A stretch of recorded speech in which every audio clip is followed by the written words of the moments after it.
Seul un insensé pose des actes sans penser à leurs conséquences. Salut à toi et bienvenue sur ma chaîne. Si c'est la toute première fois que tu me découvres, permets-moi de me présenter. Je suis Jean-Marie Redon et sur cette chaîne, nous parlons de la vie chrétienne. Je partage avec toi tout ce qui te permettra de grandir dans ta relation personnelle avec Dieu. Alors, si ce genre de contenu t'intéresse, n'hésite simplement à t'abonner à cette chaîne et à activer la cloche de notification pour ne absolument rien manquer des vidéos que je publie chaque semaine. Alors, j'ai débuté de cela il y a quelques temps, une série de vidéos dans laquelle j'ai promis de parler des 20 choses à savoir sur le péché. Alors, dans cette vidéo, j'aborderai avec toi la 17e chose que tu dois absolument savoir sur le péché. Et cette 17e chose, c'est simplement le fait que tu ne peux pas mesurer l'impact d'un péché que tu commets dans ta vie et dans celle des autres. Je répète, tu ne peux pas mesurer l'impact d'un péché dans ta vie, mais également celle des autres. Généralement, il peut nous arriver de pécher, mais nous ne pouvons pas mesurer quel impact ce péché que nous commettons en fait peut avoir sur notre vie, mais généralement sur la vie des autres, notamment de ceux qui nous entourent. Prenons un exemple biblique. Dans le livre de Samuel, chapitre 24, le verset 2 à 4, c'est une très longue histoire et nous allons la lire ensemble. La Bible dit ceci. Alors, le roi ordonna à Joas, chef de son armée, qui se trouvait près de lui. Parcours, je te prie, toutes les tribus d'Israël, depuis Dan jusqu'à Beersheba, que l'on recense le peuple, pour que je sache quel en est le nombre. Joab dit au roi, que l'Éternel ton Dieu rend le peuple 100 fois plus nombreux et que mon Seigneur le roi puisse encore le voir de ses yeux. Mais pourquoi mon Seigneur le roi désire-t-il faire pareille chose? Mais le roi mettait l'ordre donné à Joab et au chef de l'armée. Il se mit donc en route pour faire le recensement d'Israël. Alors, c'est une très longue histoire, mais dans cette histoire, en fait, on voit le roi David qui, une fois, après avoir vaincu toutes ces batailles et remporté toutes ces guerres, en fait, avait juste l'envie de recenser le peuple d'Israël. Or, généralement, quand on recensait le peuple, c'était pour pouvoir recruter des personnes pour l'armée. Mais David, il voulait juste effectuer ce recensement, en fait, juste pour voir à quel point ses forces l'ont permis, en fait, d'avoir ce peuple qu'il a actuellement. Et c'est lui est arrivé à la tête. Et ce qui arrive dans ce texte, c'est que Joab, qui était le chef de son armée, lui dit, mais gars, pourquoi veux-tu recenser ce peuple? C'est par l'Éternel que tu es arrivé à faire cela. Mais qu'est-ce qui t'arrive? Pourquoi veux-tu recenser ce peuple pour pouvoir juste susciter la colère de l'Éternel? Parce que ce recensement que David voulait faire justement, c'était pour nourrir son orgueil personnel. Du fait que voilà, lui qui était un grand roi, il a pu avoir ce peuple devant lui, il a pu réaliser de grandes choses. Mais regardons la conséquence que cela a engendré. Toujours dans ce texte de 2 Samuel chapitre 24, mais le verset 15 à 17, la Bible dit ceci. L'Éternel fit donc sévir une épidémie de peste en Israël. Depuis ce matin-là jusqu'au thème fixé, elle sévit de Dan à Beersheba et fit périr 70 000 personnes. L'ange allait étendre sa main sur Jérusalem pour la dévaster. Mais l'Éternel ne voulut pas ce malheur et il y renonça. Il ordonna à l'ange qui était en train de décimer le peuple. Cela suffit maintenant. Retire ta main. L'ange de l'Éternel se tenait alors près de l'air d'Ona, le Yébusien, entre le ciel et terre, son épée dégainée à la main. En voyant l'ange qui frappait le peuple, David pria en disant, voici, c'est moi seul qui ai péché. C'est moi le berger qui ai commis une faute. Monsieur, pauvre troupeau, qu'a-t-il fait de mal? Frappe-moi donc plutôt ainsi que ma famille. Dans ce texte, ce recensement que David avait fait, en fait, avait engendré une conséquence. Dieu était même venu voir David, si vous lisez toute l'histoire, Dieu était même venu voir David et lui dit que bon, toi-même choisis quelle serait la punition que tu auras à cause de ce que tu as fait. Toi-même choisis. Est-ce que tu veux que je frappe le peuple par la peste? Est-ce que tu veux que tes ennemis te... En fait, Dieu avait fait des propositions à David. Et ce qui est arrivé, c'est que 70 000 personnes sont mortes à cause du péché que David a commis. De la même manière, chaque péché que nous commettons, nous ne pouvons pas mesurer quel en serait l'impact dans notre propre vie, mais également celle des autres. Alors, vaut mieux ne pas le commettre. Surtout lorsqu'on est en position de force. Vous savez, aujourd'hui, certaines conséquences, les mauvaises décisions que les leaders prennent le peuple finit toujours par en payer.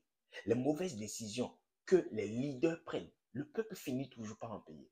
Et généralement, on ne peut même pas mesurer la conséquence ou bien l'impact de ces décisions sur la vie des autres. Lorsque vous êtes en position de force, lorsqu'il y a des personnes qui sont en dessous de vous, toute décision que vous prenez, tout ce que vous faites aura forcément un impact sur la vie de ces personnes. David était roi. C'est lui qui a commis le péché. Le peuple, lui, n'avait rien fait. Mais à cause de sa faute, tout le peuple a payé. Et environ 70 000 personnes ont perdu la vie. De la même manière, le péché que tu commets actuellement, peut-être que tes enfants en payeront le prix. Le péché dans lequel tu vis aujourd'hui, peut-être ta famille en payera le prix. Tu ne sais pas forcément quel est l'impact que cela peut avoir dans ta vie, mais également dans celle des autres. Alors mieux vaut ne pas le commettre. On ne peut jamais mesurer l'impact qu'un péché peut avoir dans notre propre vie. Raison pour laquelle il nous est tous bénéfique de vivre dans la sanctification.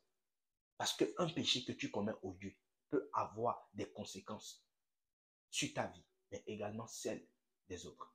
Prenons également un deuxième texte, surtout qu'on ne va pas lire, qui est également une histoire très intéressante dans Josué chapitre 7.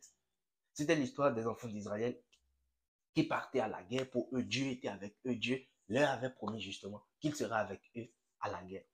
Les gars étaient partis à la guerre. Ce qui était arrivé, c'est que les ennemis les ont battus. Il y a eu des personnes qui étaient mortes. Environ 60 personnes avaient perdu la vie.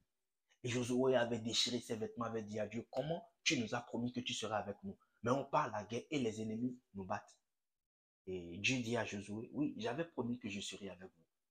Mais il y a une personne parmi vous, en fait, qui a caché des objets interdits dans son camp.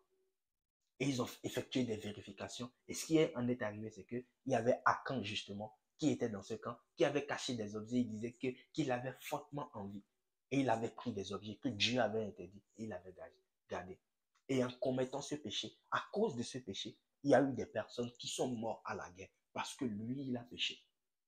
Parce que généralement, on ne peut pas mesurer l'impact qu'un péché peut avoir, en fait, dans la vie des autres. Peut-être tu te dis, bon, c'est ma propre vie. Non, ce n'est pas seulement ta propre vie. Parce qu'il y a des personnes qui sont liées à toi. Il y a des personnes qui sont attachées à toi. Et ce péché que tu commets, en fait, aura un impact sur la vie. Non seulement tu te détruis toi-même, mais également, il y a des personnes qui t'entourent. Il y a des personnes qui t'aiment. Il y a des personnes également qui paieront les conséquences de ce péché.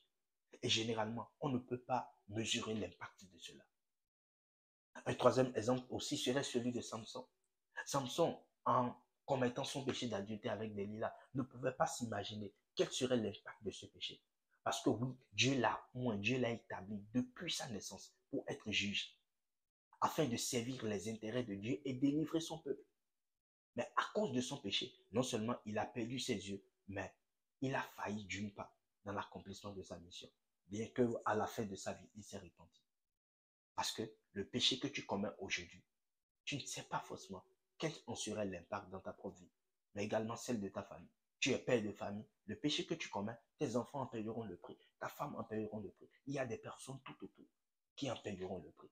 Tu es jeune maintenant, tu te dis que non, c'est ma vie, je peux vivre la vie comme je veux. Non, tu en payeras forcément le prix. Chaque péché que nous commettons peut engendrer des conséquences sur lesquelles en fait on n'a pas la maîtrise de ces conséquences. On ne peut pas mesurer quel impact cela peut engendrer. Justement, tu me poseras la question, quoi faire? Comme je le disais au début de ma vidéo, seul un insensé pose des actions sans mesurer les conséquences. Alors, avant de commettre un péché, pose-toi la question, quelles conséquences cela pourrait-elle engendrer dans ma vie, mais également celle des autres? Et ce qui arrive généralement, c'est que, en fait, tu ne peux pas mesurer la conséquence.